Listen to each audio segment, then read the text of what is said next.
Hi, I'm Liam O'Neill and welcome to Inside Curtin. In this episode, we check out the highlights from this year's Festival of Learning, find out more about the amazing graffiti art that has sprung up on campus, listen in on a conversation I had recently with our Deputy Vice-Chancellor Academic, Jill Downey, and discover the inside scoop on our first year project with Jeff Gomez.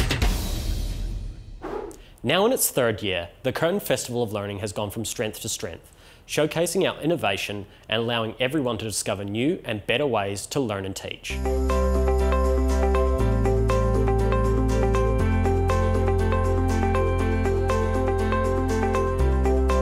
Good morning and welcome to the Festival of Learning, a 3-day celebration of learning and teaching at Curtin.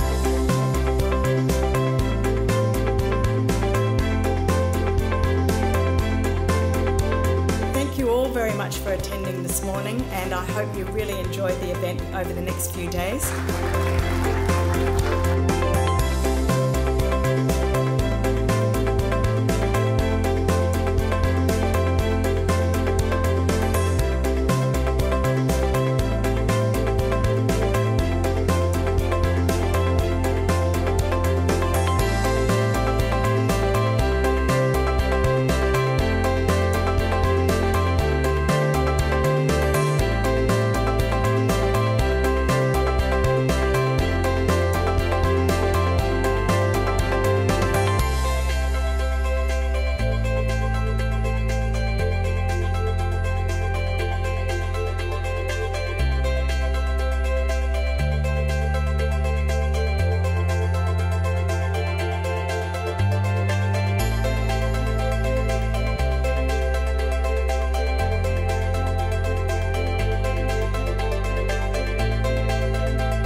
Travel all over the world.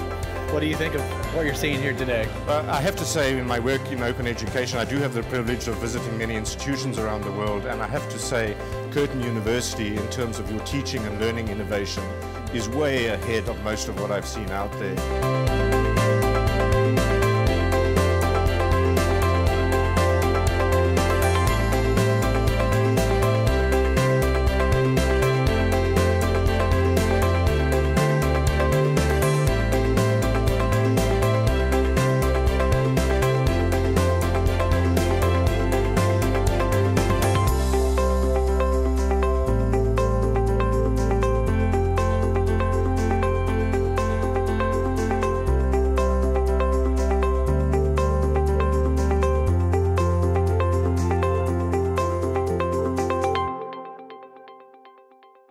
Three amazing days on campus. I cannot wait to see what will be in store next year. We grew up being told that graffiti was a bad thing, and generally it is when it's vandalism. But when you commission the world's best urban artists to decorate the walls of Curtin, you get something quite amazing. So have you seen the mural painting? Yeah, I have seen them, yeah. Yeah, they're cool. I don't really know what they're about though. Oh yeah, they're quite artistic. I mean, they give another depth to the university. It looks very cool, and yeah, it's really nice to see such kind of artistic work in the uni going on here. Well, it's a fantastic coup for Curtin. It's a wonderful partnership between Curtin University and Form, the organisation that talks about building a state of creativity, which is a WA arts organisation that's done an enormous amount around the state. It's amazing, you know. I walked past a student when we were doing the tour before, and they said, like, isn't it neat to look up and see something other than, you know, just all the concrete or blank, something that makes you think, something that makes you look up too is interesting. And you'll get, you know, like a couple of people who will have stopped to look at it, and then it creates a conversation between people. So we've seen some more of that kind of connectivity and interest about all the different works. Do you have any favourite in particular? Probably the one outside the library, because it's like, probably has some sort of meaning to it. That's the one I like the most, yeah. My favourite is the one in the library as well, next to Henderson Court. 2 people sitting down, I think. Is that, yeah, that's the one, isn't it? Yeah, no, I think it's really good. Favourite? Maybe the physio building on top of the roof. That's quite a big artwork there. Recently found that we were the most multicultural university in WA, with students from over 115 different countries, which is amazing. And one of the things that we try and do with place activation, and we're able to do with projects like this, is to help people learn about other people's cultures. We've had artists from Tunisia and Portugal and Italy, the US, and they've all come, they've had a look at all of the walls and decided where their particular work would best suit. Now we've got a curtain map so people can go around, and because they're scattered all across the campus, and it just takes people around and shows you a bio about the actual artist. Feels like they've given us gifts that are, will be here on campus and have a life of their own. It's providing us all with some great surprises every time we turn a corner. Curtin has developed a reputation around the world as being one of the most innovative and progressive universities. This doesn't happen by accident, so we thought we'd meet one of the people behind it all and hear her thoughts on the future. Where would you like to see the students' experience at Curtin go? Look, I really look forward, and I think we're gradually generating a really dynamic student experience, one that's really flexible, where you can study via whatever mode you like. Students these days are already taking advantage of some of our collaborative learning spaces and using their iPad to dial into the class to be part of the classroom if they don't want to be on campus, but when they want to come here, turning up and having face-to-face interactions, much less of the didactic.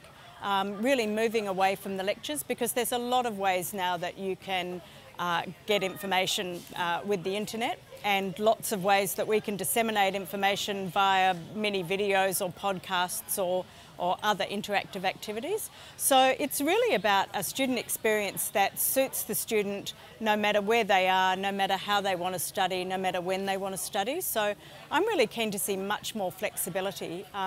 For example, we've opened the library up now 24 hours a day. It's really useful. Yeah, really useful. Really well used, and you'd be surprised the statistics between 2 a.m. and 6 a.m. It's a very busy place. Especially when those exam weeks come up, it just really ratchets up. So I'm talking to our staff about really how can we make the university, a bit more towards a 24-hour campus. But I think we'll look forward to a campus that's vibrant, 24 hours a day, 7 days a week. And we're seeing that through the place activation that's happening on campus, and more services are being made available to students out of what would be traditional working hours. And we've put a lot of services online digitally as well, so you can access them from your iPad, phone or computer, wherever you might be. How do you think students studying online will affect people who study here on campus and come to campus? Yeah, look, it's a really good question. I think often people say, well, students are going to study online, they're doing that now, they'll increasingly do that into the future. Therefore, what are you wasting your money for on campus? In fact, I think the reverse in terms of our investment almost. I think we've got to really invest in a very vibrant campus experience. Students will always want to come onto campus. They will want that experience because it's where you meet friends, it's where you network, you get study groups going together. It's, as human beings, we love to be social. And while you can do that online, there's nothing like that student experience on campus. I think even if you study fully online and you're in another part of Perth or another part of WA, Australia or the world, I think you want to know that the university that you're studying at is very innovative, that it's flexible, that it's a great campus, that when you go there you're really part of a big community. Having those world-class facilities that you can say that I went to a campus that has an electron microscope or is part of the square kilometre array. Absolutely. I think having those sorts of facilities here on campus and the research that's actually done at the university, that teaching research nexus is really, really important. So all of our teaching is informed by research, and you've got to have a campus to develop both your teaching and your research as a university, and make sure that students take full advantage of all the opportunities that a university has to offer. Thanks, Jill. It's been really interesting talking to you about your experience. Thanks, Liam. I've really enjoyed it as well. We've been speaking to many of Curtin's senior people, and we'll bring you more of their views in the future. We know that first year can be very difficult for students, especially those who come from the country and are away from home for the first time. Or those who come from low SES backgrounds who may well be the first in their family to attend university.